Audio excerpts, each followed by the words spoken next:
Nintendo is a Japanese company manufacturing toys and games since 1889. It was one of the first creating computers especially for gaming, called consoles. The volume of 500 million units hardware and 3 billion units software sales until end 2009 shows the company's significant role in the gaming market. Nintendo had huge success with its self-developed games like Mario, and is well known by his handheld brands like Game Boy.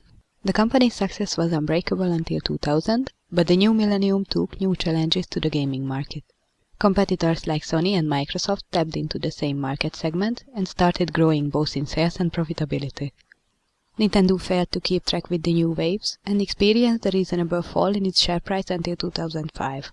Its GameCube console sold 20 million against Microsoft's Xbox 8 million, but they both failed against Sony's PlayStation 2, which sold more than a whopping 140 million units.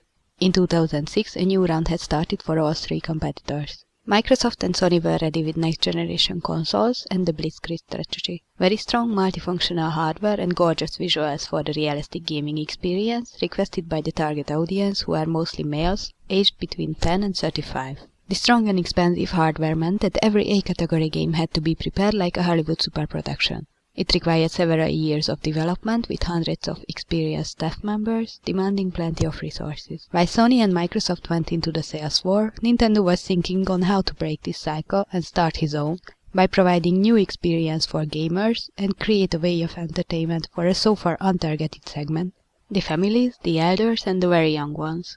They saw their chance in providing a different control technique, the motion sensor. The controlling of games did not develop much in the last 30 years.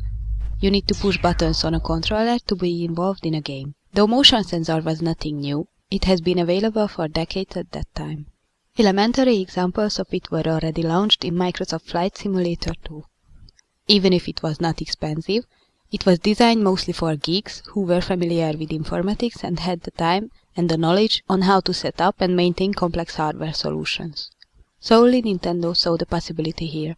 The company started working with the motion sensor and chose it to be the main feature of its console instead of visual development. They called it very modestly Revolution, but today we know it as the Wii. Nintendo not only revolutionized the controlling of gaming, but with this new, very easy way of playing, it was able to reach new audience. People who until that time were turned off by the violence and complexity of the traditional hardcore games. Wii softwares did not have realistic graphics, but it turned out not to be a strong requirement.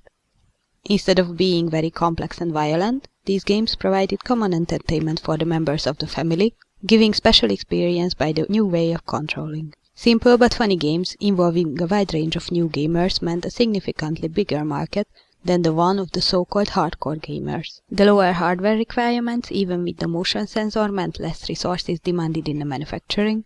Thus Wii became the only console on the market which provided profit for its manufacturer from the very beginning of its life cycle. These achievements, complemented with the profit coming from the software sales, meant an absolute advantage for Nintendo.